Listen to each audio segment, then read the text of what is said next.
மேஷ ராசி நேயர்களே, இன்று தெய்வ பக்தி அதிகரிக்கும். தொழில் வியாபாரத்தில் எதிர்பார்த்த இலாபம் இருக்கும். புத்திர பாக்கியம் ஏற்பட்டு பெண்ணால் குடும்பத்தில் சந்தோஷம் இருக்கும். வழக்குகளில் வெற்றி கிடைக்கும்.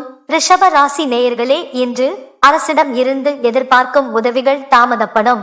வேண்டாத விவகாரங்களால் மனக்கவலை ஏற்படலாம். மனைவியால் குடும்பத்தினரிடையே ஒற்றுமை குறையலாம். மிதுன ராசி நேயர்களே, இன்று வாகன போஜன சுகங்கள் கூட.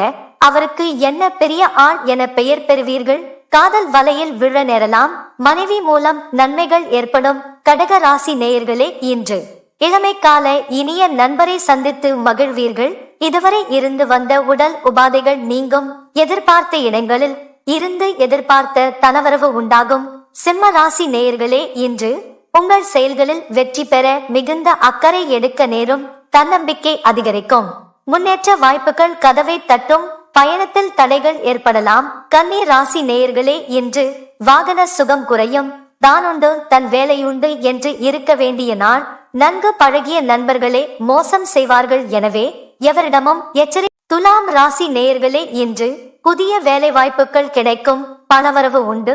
தரலாபம். குடும்பத்தில் நிம்மதி சுகம் ஆகியவை அதிகரிக்கும். மனத்தெம்பும் மன மகிழ்ச்சியும் ஏற்படும்.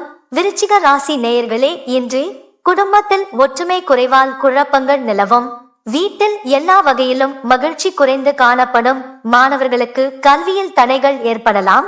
தனுசு ராசி நேயர்களே, இன்று உங்கள் இனிய பேச்சு சாதுரியத்தால் எடுத்த காரியங்கள் அனைத்திலும் வெற்றி அடைவீர்கள். வியாபாரிகளுக்கு பேச்சே மூலதனமாகும். அரசால் ஆதாயம் உண்டு. மகர ராசி நேயர்களே, இன்று பெண்களால் பணம் விரயமாக வாய்ப்பு உள்ளது. கோபத்தை குறைப்பது நல்லது. திறமையுடன் செயல்பட்டாலும் இகழ்ச்சியை மிஞ்சும். வியாபாரிகளுக்கு இலாபங்கள் ஓரளவு குறைய வாய்ப்பு உள்ளது. கும்ப ராசி நேயர்களே, இன்று வீட்டில் திருமணம் போன்ற சுபகாரியங்கள் நடைபெற்று எல்லா வகையிலும் மகிழ்ச்சிகரமான தருணங்களாக அமையும். பெண்களால் லாபம் ஏற்படும். மாணவர்களுக்கு கல்வியில் தேர்ச்சி உண்டு. மீன ராசி நேயர்களே, இன்று தன லாபம் அதிகரிக்கும். புதிய நண்பர்கள் சேர்க்கையால் புதிய உற்சாகங்கள் பிறக்கும். தொழில் விரிவாக்கத்துக்கு அரசு ஆதரவும் அதிகாரிகளால் அனுகூலம் ஏற்படும்.